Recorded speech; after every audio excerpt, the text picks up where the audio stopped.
ಎಲ್ಲರಿಗೂ ನಮಸ್ಕಾರಗಳು. ಗೋಲ್ ಗುಂಬಜ್ ಪ್ರಬಂಧ. ಈ ಪ್ರಬಂಧ ಇಷ್ಟ ಆಗಿದ್ದಲ್ಲಿ ವಿಡಿಯೋಕ್ಕೆ ಒಂದು ಲೈಕ್ ಮಾಡಿ, ಶೇರ್ ಮಾಡಿ, ಸಬ್ಸ್ಕ್ರೈಬ್ ಮಾಡಿ. ಪೀಠಿಕೆ: ನಮ್ಮ ರಾಜ್ಯದ ಬಿಜಾಪುರ ಜಿಲ್ಲೆಯಲ್ಲಿ ಅತ್ಯಂತ ಆಕರ್ಷಕವಾದ ಸ್ಮಾರಕ ಇದೆ. ಇದನ್ನು ಮೊಹಮ್ಮದ್ ಆದಿಲ್ ಶಾ ನಿರ್ಮಿಸಿದನೆಂದು ತಿಳಿದಿದೆ. ಗೋಲ್ ಗುಮ್ಮಟ್ ಆದಿಲ್ ಶಾನ ಗೋರಿಯಾಗಿ ಕಟ್ಟಲಾದ ಸ್ಮಾರಕ. ನಮ್ಮ ರಾಜ್ಯದ ಬಿಜಾಪುರ ಜಿಲ್ಲೆಯಲ್ಲಿ ಅತ್ಯಂತ ಆಕರ್ಷಕವಾದ ಸ್ಮಾರಕ ಇದೆ. ಅಂದರೆ ಕರ್ನಾಟಕ ರಾಜ್ಯದ ಬಿಜಾಪುರ ಜಿಲ್ಲೆಯಲ್ಲಿ ಅತ್ಯಂತ ಆಕರ್ಷಕವಾದ ಸ್ಮಾರಕ ಇದೆ. ಇದನ್ನು ಮೊಹಮ್ಮದ್ ಆದಿಲ್ ಶಾನು ನಿರ್ಮಿಸಿದನೆಂದು ತಿಳಿದಿದೆ. ಗೋಲ್ ಗುಮ್ಮಟ್ ಆದಿಲ್ ಶಾನು ಗೋರಿಯಾಗಿ ಕಟ್ಟಲಾದ ಸ್ಮಾರಕ. ಇದನ್ನು 1657ರಲ್ಲಿ ಪ್ರಸಿದ್ಧ ವಾಸ್ತುಶಿಲ್ಪಿಗಳಾದ ಯಾಕೂತ್ ಮತ್ತು ದಬೂಲ್ ರವರು ನಿರ್ಮಿಸಿದ್ದಾರೆ. ವಿವರಣೆ: ಇದರ ಕಟ್ಟಡ ನಿರ್ಮಾಣ ಕಾರ್ಯವು ಸುಮಾರು 1626ರಲ್ಲಿ ಪ್ರಾರಂಭವಾಗಿ ಶಾಸಕ 1656ರಲ್ಲಿ ಮುಗಿಯಿತೆಂದು ತಿಳಿದಿದೆ. ಇದು ಸುಮಾರು 51 ಮೀಟರ್ ಎತ್ತರವನ್ನು ಹೊಂದಿದ್ದು ಇದು ವಿಶಾಲವಾದ ಗುಮ್ಮಟವಾಗಿರುತ್ತದೆ.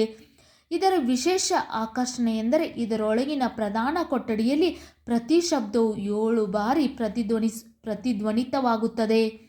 ಇದರ ಕಟ್ಟಡ ನಿರ್ಮಾಣ ಕಾರ್ಯವು ಸುಮಾರು 1626ರಲ್ಲಿ ಪ್ರಾರಂಭವಾಗಿ ಶಾಸಕ 1656 ಅಥವಾ 57ರಲ್ಲಿ ಮುಗಿಯಿತೆಂದು ತಿಳಿದಿದೆ.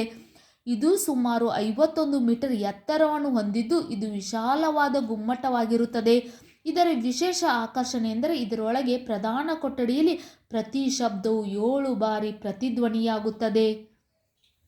ಗೋಲ್ ಗುಮ್ಮಟದಲ್ಲಿ 4 ಕಂಬಗಳಿದ್ದು ಅವುಗಳಲ್ಲಿ ಮೇಲೆ ಹತ್ತಲು ಮೆಟ್ಟಲುಗಳನ್ನು ನಿರ್ಮಿಸಲಾಗಿದೆ.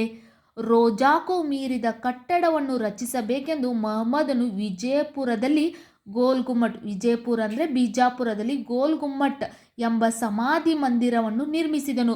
ಇದು ಅಂದಿನ ತಾಂತ್ರಿಕ ಕೌಶಲ್ಯಕ್ಕೆ ಹಿಡಿದ ಕನ್ನಡಿಯಾಗಿದೆ.